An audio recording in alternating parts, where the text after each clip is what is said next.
Welcome back to the 2025 APAICS Health Summit. I'm Madeline Milka, President and CEO of APAICS. Our next APAICS Health Summit panel is the Affordable Care Act at 15. Since the ACA's enactment in 2010, the insurance gap between Asian Americans and whites has nearly closed, yet Korean Americans and NHPIs remain among the most uninsured. The ACA has expanded access, lowered prescription costs, and addressed language barriers, but more work is needed to achieve health equity. Now, please join me in welcoming KPAC Associate Member Congressman Stephen Horsford from Nevada's 4th District. Congressman Horsford is a leader on the House Ways and Means Committee and works tirelessly to reduce the cost of health care and improve access to insurance for families across the country. Please join me in welcoming Congressman Horsford. Hello, everyone. I'm Congressman Stephen Horsford from Nevada's 4th Congressional District. Congratulations on a successful virtual health summit. Conversations like these are always important, but especially now when so much of our healthcare system is under attack. The Asian Pacific American Institute for Congressional Studies has done so much to support leaders as they take on these new challenges, in some cases, even running for office. You are leaders in your communities and working every day to make sure people have access to the care that they need to keep themselves and their families healthy. As you get ready to kick off today's panel, the Affordable Care Act at 15, I'd like to highlight some of the important ways the Affordable Care Act has changed lives. Millions of people have access to health insurance today because of this law. People cannot be denied care because of pre-existing conditions. Preventative care is now more accessible, and the cost of prescription drugs are lower, as well as health insurance, which is more affordable for everyone. There are some who still want to dismantle the Affordable Care Act. I think that would be devastating. Instead, we should work to build on its successes and continue to make care better and more accessible for everyone in America. So keep up the great work. Thank you, and have a great discussion. It's a pleasure to introduce our next speaker, KPAC Associate Member Congresswoman Kim Schrier, who represents Washington's 8th District. Congresswoman Schrier is the first female physician in Congress and dedicates her career to expanding access to quality health care for all. She is a vocal advocate for the Affordable Care Act and ensures that families, particularly in rural and underserved communities, have access to affordable and comprehensive health coverage. Please join me in welcoming Congresswoman Schrier to the APAICS Health Summit. Hello, and thank you for inviting me to join you virtually. I'm Congresswoman Kim Schrier, representative from Washington State's 8th Congressional District, and I'm so honored to be able to speak with you on the 15th anniversary of the Affordable Care Act as we celebrate the impact that it's had on millions and reflect on what we still need to do to ensure that Americans have the health care they need. In addition to being a congresswoman, I'm also a doctor and, in fact, the first pediatrician ever elected to Congress. Like so many people, the 2016 election made me worried about the future of our country and our health care. And following the election, as Republicans in Congress attempted over and over again to repeal the Affordable Care Act, I got involved. I joined with physicians in my practice, and we met with my congressman to explain why repealing the Affordable Care Act would be catastrophic for our patients and their families. Days later, he voted to gut the Affordable Care Act and kick millions of Americans off their health insurance. That was the final straw for me, and frankly, it was what inspired me to run, because as a doctor, I saw firsthand how impactful the Affordable Care Act was for my patients and for their families. After all, can you think of a family where no one has a pre-existing condition? The Affordable Care Act has helped tens of millions of Americans get health insurance and has closed the insurance gap for communities of color and has saved lives.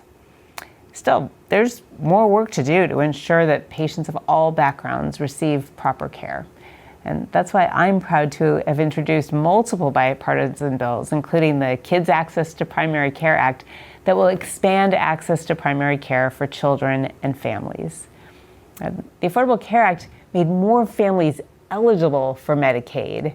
So now increasing Medicaid reimbursement rates will expand those families' access to care. I also understand that each community has their own specific needs and know that diabetes is a particular health challenge within the AAPI community. Studies have shown that AAPI Americans are unfortunately more susceptible to type 2 diabetes at lower weights and ages than the general population. As a person with type 1 diabetes myself, I understand the challenges of managing this disease, and so I was proud to introduce bipartisan legislation called the Diabetes Self-Management Act in order to help improve access to diabetes education and care. I'm also really proud to have voted to cap the cost of life-saving insulin at $35 a month for seniors. It is life-changing and life-saving. I want you to know that in Congress, you can count on me to continue to push for improved and expanded access to healthcare for all Americans. So again, especially today, thank you for having me here to join you virtually. I'm pleased to introduce our moderator, Victor Yang. Victor is the Chief Government Affairs Officer at the National Asian Pacific Center on Aging, or NAPCA, with a career spanning nonprofit healthcare services, the Massachusetts State House, Congress, and the Biden administration. Please welcome Victor and our panelists. Thank you, Madeline, and hi, everyone. Welcome to our panel on the Affordable Care Act. The Affordable Care Act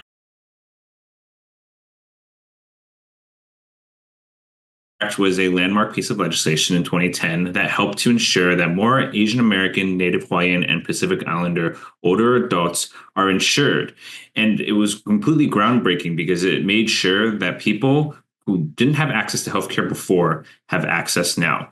And so in this panel, we're going to explore the impacts that it had to our community and how we achieved health equity. My name is Victor. I am the public policy lead at the National Asian Pacific Center on Aging, and we have a distinguished line of panelists today as well, starting with my friend Joyce. Thank you, Victor, and thank you so much, Madeline and APAICS, for having us here today for this important discussion. I'm Joyce Liu. I'm the policy advisor at the Asian and Pacific Islander American Health Forum, or the Health Forum for short. So the Health Forum is a national Asian American national organization focused on Asian Americans, Native Hawaiian, and Pacific Islander health policies, and we focus on strengthening, advancing, and improving the health of underserved and underrepresented communities. So the Affordable Care Act has paved the way for quality, affordable healthcare for millions of families. The ANHPI community actually had the largest relative gains in health coverage due to it. And since 2012, the Health Forum has leveraged its extensive network and strong connections across our communities to support consumers in accessing health coverage, including the ACA marketplace plans. And as part of these efforts, we've co-founded the Action for Health Justice with APCHO, Advancing Justice AAJC, and Advancing Justice LA to work with community-based organizations, health centers, and numerous local assisters to help reduce barriers for AA and HPI individuals navigating complex enrollment processes. Thank you, Joyce. And next is Alisha. Thanks, Victor. It's really wonderful to be here today. I'm Alisha Lineswala, she, her pronouns. I'm a senior policy analyst that works at Planned Parenthood Federation of America. My work is largely focused on protecting and expanding access to sexual and reproductive health care through public benefit programs like Medicaid. So a big part of my work includes ensuring that underserved communities, including Asian Americans, Native Hawaiians, and Pacific Islanders, are able to access the sexual and reproductive health care they need, whether that means tackling insurance gaps or helping people to find the care they want with the insurance they have. And as you all might know, Planned Parenthood is the largest provider of sexual and reproductive health care across the country. It provides birth control, STI testing and treatment, gender-affirming care, cancer screenings, and other essential care. And it is also the largest provider of sex education across the country as well. And so I'm really excited to be here today to talk about the impact of sexual and reproductive health care and how that intersects with AA and NHPI access to care. Thanks. Thank you, Alisha. Next, we have Dr. Kevin Nguyen. My name is Kevin Nguyen, and I'm an assistant professor in the Department of Health Law, Policy, and Management at Boston University School of Public Health. My research largely focuses on the role of Medicaid policy and care delivery reform on access to and quality of care for historically marginalized populations, with a lot of the focus being on Asian American, Native, Hawaiian, and Pacific Islander people. So I'm really excited to talk about the role of the ACA and what it's done in terms of health insurance coverage and access to care. Thank you, Dr. Nguyen. And last, we have Nisha.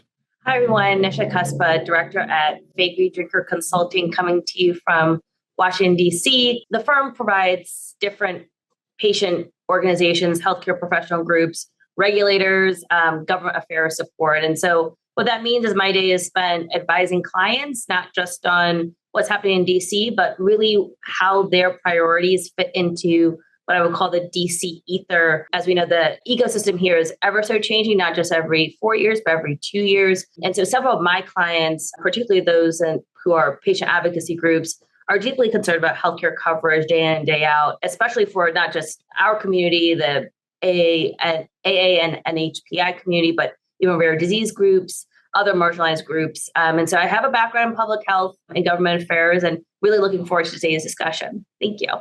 Thank you, Nisha.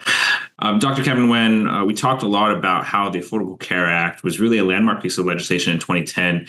It helped to ensure that people before that didn't receive coverage are now receiving coverage. I guess I was really curious, how did it really help Asian Americans, Native Hawaiians, and Pacific Islanders access more affordable healthcare? Can you just tell us a little bit about the research that you've done and what you've seen the Affordable Care Act do in helping people get covered? I'd be happy to. And before I get into that, I wanted to provide a short overview of the Affordable Care Act, or the ACA, sometimes referred to as Obamacare. So you and Joyce both provide a really helpful primer for some of the mechanisms that we see. But the ACA was a pretty sweeping piece of legislation that was enacted in 2010. And it had a broad focus on making sure that health insurance coverage was affordable and also trying to reduce the growth in healthcare spending through various provisions and care delivery models. So prior to the ACA, just to set some context, rates of uninsurance nationwide were much higher. And this is often because insurance was unaffordable or people could be denied coverage for pre-existing conditions. So when we're talking about the role of the ACA on insurance coverage and access to care, I'm going to really focus on what we've seen among Asian American, Native Hawaiian, and Pacific Islander folks. And so some of the major pillars that we are that are part of the ACA were allowing young adults to stay on their parents' health insurance coverage through the age of 26, and this began in 2010.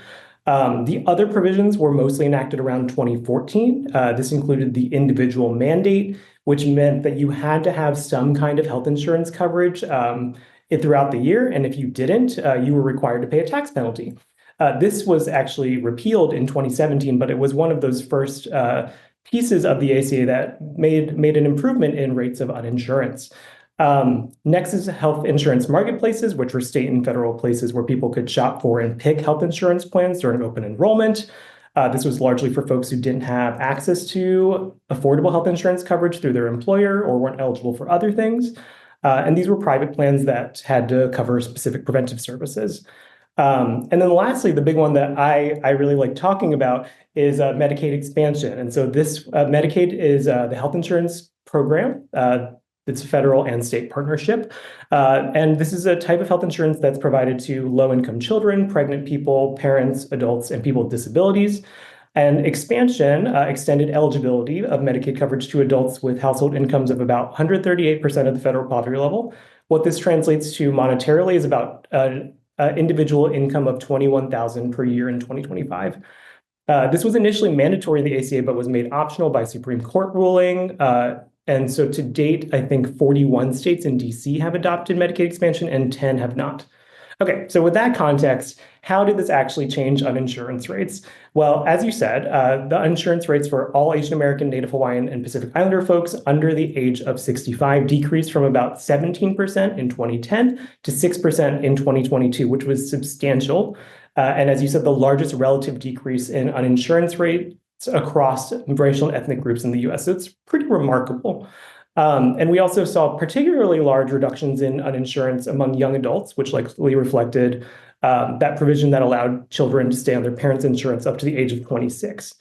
You might be asking yourself where we saw gains in health insurance coverage, and specifically among Asian American, Native Hawaiian, and Pacific Islander people, we actually saw it across those different health insurance coverage types: marketplace, Medicaid, and employer-sponsored coverage. In Medicaid expansion states, there were pretty huge increases in Medicaid coverage among low-income Asian American, Native Hawaiian, and Pacific Islander people. But in non-expansion states, there were increases in private health insurance coverage, largely driven by the marketplace enrollment. And health insurance is but the first step in accessing care in the U.S. So if we're talking about other measures, these changes in health insurance coverage coincided with improvements in access to care. There were decreases in the percentage of Asian American, Native Hawaiian, and Pacific Islander people who did not have a usual source of care, who didn't delay care because of cost or delayed filling prescriptions. So again, really, really important changes.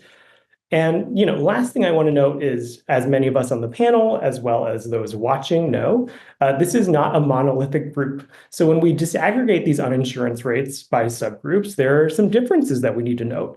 Uninsurance rates among Asian Indian and Japanese and Chinese and Filipino people are all relatively low, like under 5%.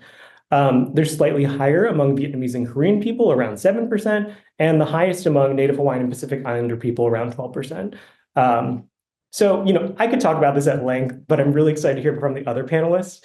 The main thing I just want to share is that in these 15 years, through a lot of different policy mechanisms, there have been substantial and positive impacts on health insurance coverage and access to care for our community. Thank you. Thank you, Dr. Nguyen. And I also loved how you talked about uninsured rates among the younger population, especially those under 26, having that buffer. I remember I just graduated college at the time, and it was really nice to have that buffer, because then I knew, I didn't have to find a job in order to have my health insurance. I could be under my parents' health insurance while I was looking for a job. So it really helped. Joyce, I want to ask you, since you helped to work with all the other Asian health organizations around the country through the Asian Health Forum, what kind of community stories and work have these other organizations been doing to expand healthcare access to our communities through the ACA? Yeah, definitely. And I also want to give huge kudos to Dr. Nguyen for explaining what the ACA has achieved so beautifully. It's a large package. There's so many different portions of it that have benefited our communities. So to be able to take such a large package and boil it down to basically 3 minutes is really incredible. So as I mentioned a bit earlier, Access for Health Justice works a lot with our community organizations to make sure our communities are aware of the changes of the ACA. It was established in 2013 to reach and educate our community about health insurance options. So really, this was the first large step in terms of translating resources, really individualized outreach to be able to look at our community, which, as Dr. Nguyen mentioned, is not a monolith, and see which parts, ethnic groups are falling behind in terms of uninsurance. So in 2013, the national average for Asian Americans were about 14.5% uninsurance, and for NHPIs, nearly 18%. And these are just the aggregate numbers.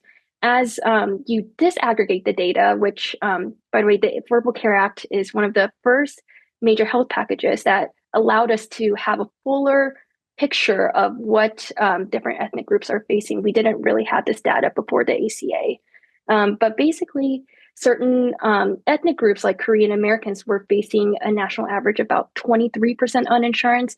For Micronesians, about 22.5%. Vietnamese, almost 20%. Really huge disparities within our own communities. And through the Access for Health Justice partnership, we were able to do more individualized outreach. So we were able to translate and offer enrollment assistance in over 41 languages.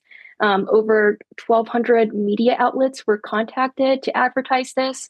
Communities went into churches, businesses, really meeting where our communities, where they were at, rather than just putting the information on healthcare.gov and expecting people to find the resources.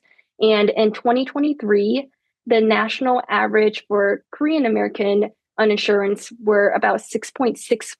So 23% to 6.6%, major success. And about 30% of the Korean American population actually depends on public coverage. For Micronesians, the rate is about 13.5%, with nearly 40% of the population depending on public coverage. And for Vietnamese Americans, about under 7% in terms of uninsurance. So this would not have been able to be done without investment in our communities, without investment in programs like the Navigator programs, which allows our communities to have these resources in order to be able to even access the marketplace to check if they qualify for Medicaid expansion. But really, it's a partnership, not just within our communities, but also with the federal government in making sure that it's a priority for all communities to be able to access the really monumental assistance the ACA was able to provide. Thank you, Joyce. And as we know, the ACA Navigators program is so important because it really helps individuals find the best healthcare program for themselves. One of the things that we do at the National Asian Pacific Center on Aging is we help older adults find ACA marketplace programs if they haven't hit 65 yet and are eligible for Medicare. And so that Navigators program is just so essential in helping them to be able to find those plans. I did want to pivot over to Alisha. We talk a lot about ACA and how it was a landmark piece of legislation, but what kind of changes did it help to push that really helped Asian American, Native Hawaiians, and Pacific Islanders access more healthcare options? Yes, thank you. So I really love that Dr. Nguyen and Joyce both talked about Medicaid expansion. I just want to underline that point that one of the biggest achievements of the ACA was Medicaid expansion.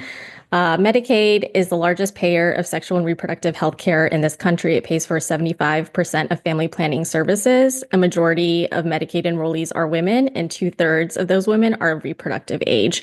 And so it just has had a huge, enormous impact in letting everyone, including AA and NHPI people, access sexual and reproductive health care. So just really want to underline that. But in addition to Medicaid expansion, the ACA does a few things that has helped push rights forward in terms of getting accessible and culturally competent care. The first thing is Section 1557, which is ACA's non-discrimination provision. And that means that the ACA prohibits discrimination in healthcare, which means that most providers, hospitals, and clinics and health plans can't delay or deny services based on an individual's race, color, national origin, sex, age, or disability. It also means they can't delay or deny language assistance services to individuals with limited English proficiency. And so, as we all know, many people in the AA and NHPI communities have limited English proficiency, approximately 32% for Asian Americans and 13% for Native Hawaiians and Pacific Islanders. And these language barriers can make it really challenging to not only access care, but to get high quality care. And so with Section 1557, it allows AA and NHPI people to get the language assistance services they need free of charge in a timely manner. And that just really has enormously helped to increase access to high quality care.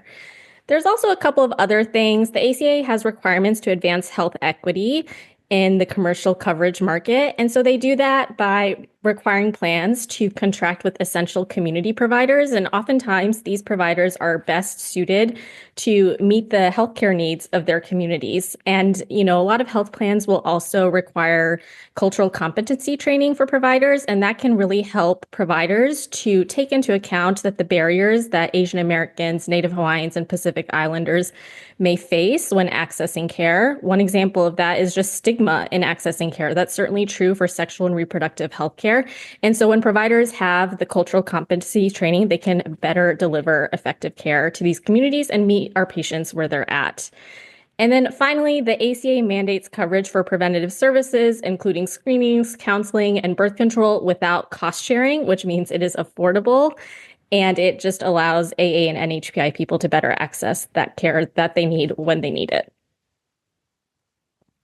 Thank you, Alisha. And I love how we talk a little bit about affordability, right? In today's climate and just, just throughout the history, I guess, of healthcare, we always talk about how can we make sure that things are more affordable and so people can ensure that they receive high quality healthcare while also not going into things such as medical debt. And that's also one thing that I wanted to ask you, Nisha.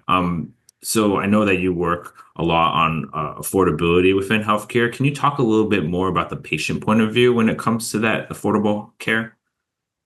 Yeah, thank you for the question. I want to first echo a lot of what my co-panelists said. The ACA was a landmark legislation. It's widely known. I would say the American people know what the bill does. The name is actually just widespread used, whether it's Obamacare or ACA. But it does come with its challenges, right? It's not the silver line bullet that we wanted for the whole healthcare reform. There's still a lot of gaps. There are so much room to improve. And I think that's where you hear the pinch points from a lot of patients. Did it move the needle to affordability? Absolutely. Is there more to be done? Yes, right? You're still seeing patients having high cost care. Going to the hospital is still expensive. Seeing your physician is still expensive. Cost of prescriptions, of course, that's still high. That's still part of your out-of-pocket cost. Those issues still exist, and they're also they bleed into our community as well, right? The stats of the U.S. spending significantly more on healthcare services than any other country. That stat did not change, right? Because of the ACA, unfortunately. Insurance premiums at out-of-pocket cost, because it didn't create any type of universal health coverage because of all the reasons that Dr. Nguyen noted, because of the Supreme Court ruling, you still have this modge podge mixed pool of patients and health risk in the insurance pool. And so that didn't really improve either to where we want it to be. Improve, but not where we would like it to go. And I know my co-panelists also mentioned the number of chronic diseases that the AA and HPI community specifically have. Those ride up costs, right? When you think about diabetes management for the Indian American community that has a higher prevalence of diabetes, getting your insulin, getting your medications, having more frequent touch points with the healthcare system, absolutely you're going to have higher costs. Certain cancers are far more prevalent in the community. And as we know, oncology care, specialty care is very expensive. And some specialty care was actually kind of excluded out of the ACA. Some, like I think MD Anderson's one of them that actually said, no, I'm not going to even engage in the marketplace. And so how do you have that? You have high cost care, but folks who are not even being entered into the marketplace or don't want to engage because it's just not cost effective. Ultimately, it does impact the pockets of patients. I know I think we might touch about this later, but especially more recent immigrants, they're not going to be eligible for public coverage, right? They're not going to be, they have limited options to engage with Medicaid or get the subsidies under ACA. Those are all limitations still for our community specifically that need to be addressed. We have seen studies, and I know there's a lot of stats that have been shared so far as when you have high cost care, you're going to have folks, it's not brand new knowledge, you're going to have less people taking their medications on time, forgoing care, which ultimately we know downstream means higher cost care because you're going to be engaging when you're at the brink at the end. And so those concerns, that financial burden of patients is much more prevalent. And if you have a chronic condition or a condition that requires high cost therapy, you're really looking at troubled times for many patients. And that's something that my team work on here with a lot of our groups, that really, how do we resonate with this administration coming in, but also with Congress? Like we're all over the country. These diseases don't see any borders. Chronic conditions don't see borders. And so these costs that are on the American people and our community specifically will not go away. And they're definitely they're here to stay unless there's going to be actually some improvement. I think the repeal and replace efforts that were done in 2017 definitely did take a dent in a lot of the efforts that had already progressed at that point. And it's to be seen what we see for the next couple years as well. Thank you, Nisha. It's just really important information that you're providing, especially that patient perspective. I really loved also how you talked about the subsidies, right? Whether it be premium subsidies or tax subsidies that, need to be renewed and need to be continued in order to ensure that people continue to have access to affordable care. One of the things I kind of wanted to ask everyone is, we talked about the subsidies in terms of affordability, but I also wanted to ask people what their thoughts were on the enrollment period. Just in recent news, there's been a lot of talk about maybe that enrollment period potentially shortening, and if that's going to have a lot of impacts to our community, especially for those who might have limited English proficiency. I can start and jump in here. So yes, unfortunately, we did see a proposed rule from the administration that would shorten the ACA's annual enrollment period by 30 days, with the proposed enrollment period running from November 1st to December 15th. And in addition to that, the administration is also proposing to end a special monthly enrollment period for people in households earning less than 150% of the federal poverty level. And so taken together, these two actions would really negatively impact AA and NHPI communities. The ACA has helped millions of AA and NHPI people to gain insurance, whether through the marketplace or Medicaid coverage, like we talked about before. And we know that while language and cultural barriers have limited the ACA's reach into our communities, we've also been able to overcome many of those barriers through the work that Joyce was talking about earlier, through effective outreach and education, working with local organizations and partners to disseminate health insurance materials translated into Korean, Mandarin, Vietnamese, Hindi, Gujarati, other languages. So a longer enrollment period keeps these outreach and education materials flowing for a longer period of time, reaches more people, and more people can get enrolled. So a shorter enrollment period definitely risks that not everyone who needs to be reached can be reached in that period, and some people may go without insurance. And in addition, the proposing to eliminate the special monthly enrollment period for households earning less than 150% of the federal poverty level is also really concerning, because 10% of Asian Americans and about 16% of Native Hawaiians and Pacific Islanders live in poverty. And obviously, these people need healthcare. And so, just eliminating additional opportunities for enrollment means less people are going to get enrolled.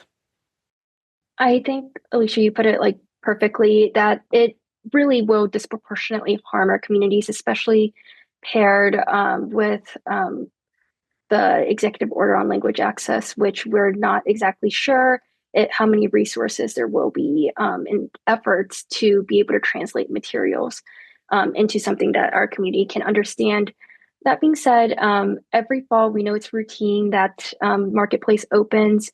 I think really this is up to our communities, up to members of Congress, up to us all to talk about what the benefits of the ACA has given us. And rather than just looking at it and talking about the marketplace when it's time to enroll, we continuously talk about it throughout the year because it is under attack. And there are multiple efforts to chip away at the ACA, so it will look less effective. I think the biggest way for us to really advocate for the Affordable Care Act and to keep it as whole as possible is to really show that there is still a need, there's still a want, that people in our communities are really excited about enrolling, even though there's going to be additional roadblocks. Yeah, and I think from NAPCA's perspective, since we work with so many Asian American older Native Hawaiian Pacific Islander older adults that speak English as a second language, a lot of times we have that issue of translating forms into their native language and after translating it back to English. So that double translation takes a lot of time. For short enrollment period, it makes it a little bit harder for us to be able to help our older adults enroll. And so that's kind of one of the issues that we face, and it's definitely a language access issue. I also wanted to ask just the panel, what kind of potential solutions do you think we could have just to make sure that more AA and HPIs are insured? Because we know that the Affordable Care Act did a lot to close that gap, but we know that there needs to be more improvements that are made. So what are some things that you all are seeing that you think are some potential solutions that, could be addressed by Congress or the administration in ensuring that we close that gap even more? I can start, and I'll say that some of this is more ideal, like things that we could aspire to do from a state and federal perspective. But if we are sort of continuing the growth of what we've seen from the ACA, we could try to consider that, those remaining 10 states that have not yet expanded Medicaid do so, and without sort of provisions around work requirements. I think that would be another barrier to accessing Medicaid coverage. Some states have either considered or have successfully implemented a Medicaid expansion irrespective of immigration status. If we're thinking about folks who are sort of left out of current Medicaid coverage, that is another way that we could consider expanding health insurance coverage through what we've established with the ACA. And then, sort of building on what has also been said is because so much of this is based in like community-oriented work, like providing sustained funding for navigators or other forms of community-based outreach and marketplace navigation could be really helpful for ensuring that people have access to health insurance coverage. All of that, and also to continue having conversations and raising awareness about what the Affordable Care Act is, that I think we've now lived with it as a law for well over a decade now. I think we're used to it, and I think Americans, when that access is taken away, for example, the pre-existing conditions clause, having coverage until you're 26, when it's taken away, people will notice. And at that point, it's going to be a little bit too late. So I think we really need to fight back against the misconceptions about what the ACA is, what it does. A lot of times, the marketplace plans or Medicaid plans in certain states go under a different name. So sometimes people are like, oh, defunding Medicaid's fine. I'm on Medi-Cal. And it's like, that's the same thing. That's a state marketplace plan. Or I'm using Covered California. That is the state exchange. It's, I think a lot of times we're a bit technical about the naming or trying to fill that gap. APAICS having this discussion about the ACA, I think, is a really great start because we're able to really have these conversations about what it actually is, how it helps our communities. So I think just continued conversations. And also when you hear someone or a group that says, this is what it is and it's wrong, it's our duty to really correct that because we need to continue really showing how important it is and that we can't really go back to before ACA times.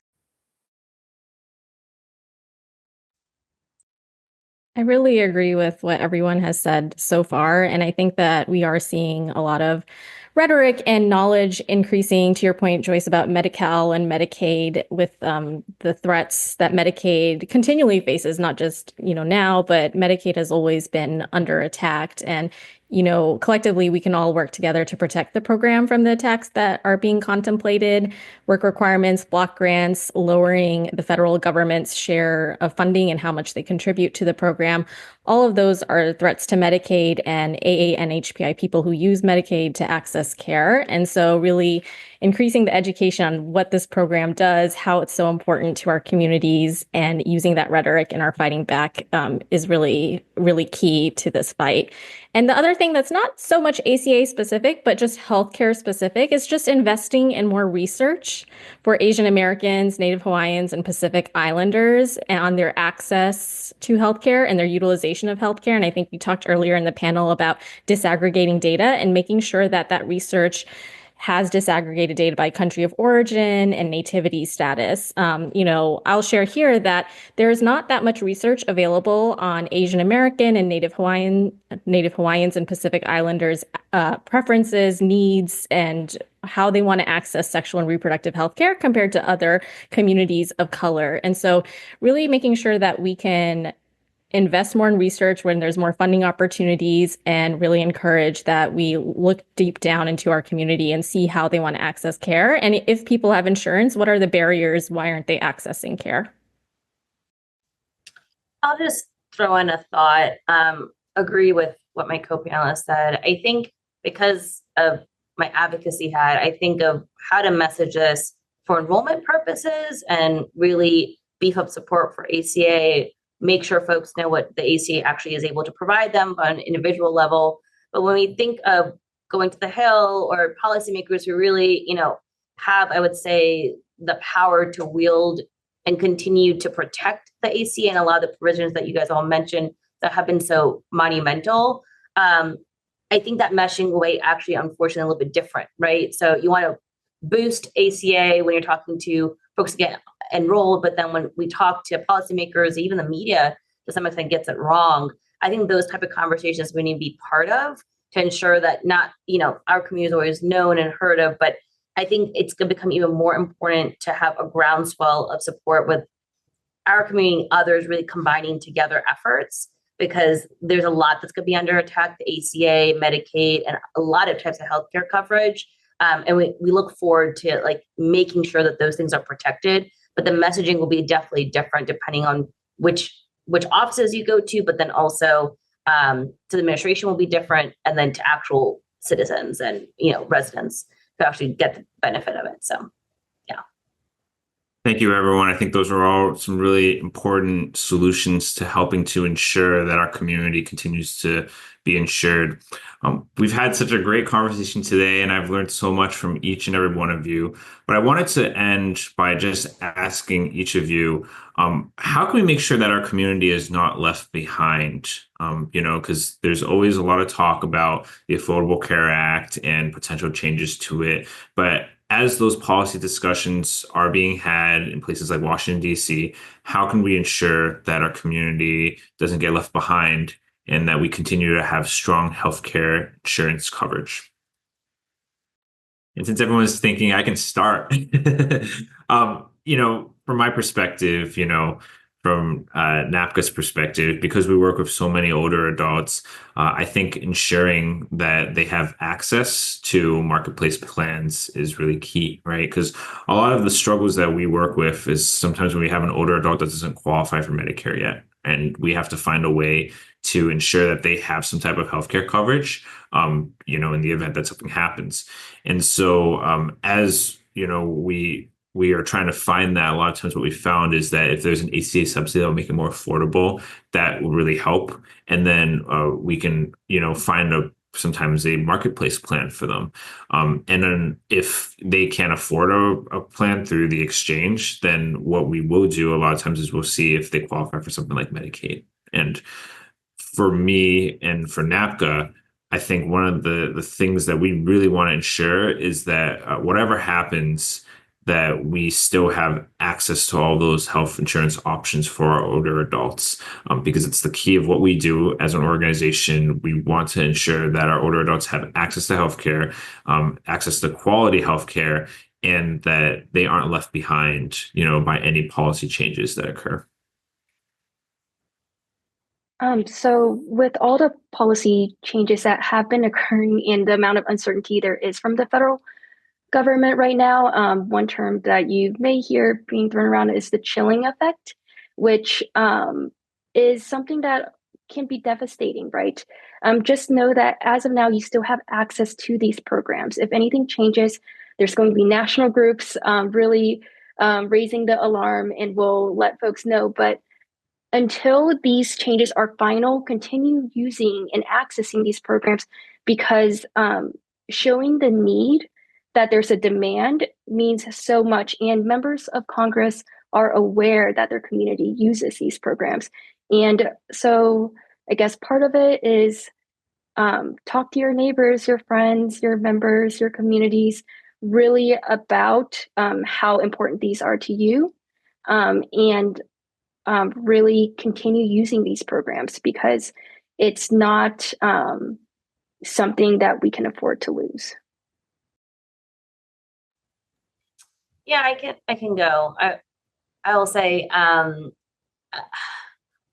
with frankly a diminishing interest in diversity, equity, inclusion, it's the kind of gloom doom words in Washington, D.C.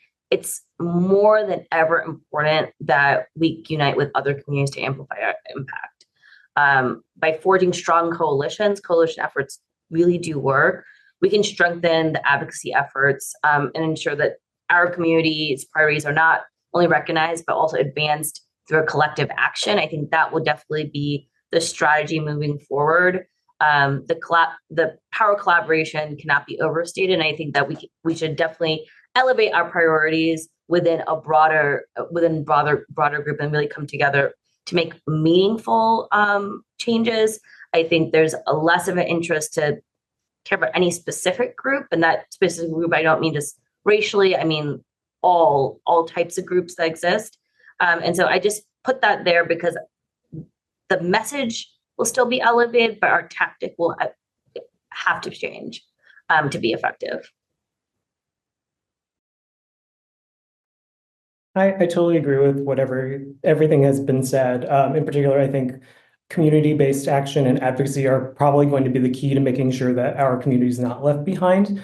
What I'll also note just from a policy and research perspective is the importance of data. So we have numbers to actually quantify what is happening in terms of insurance, in terms of access to care.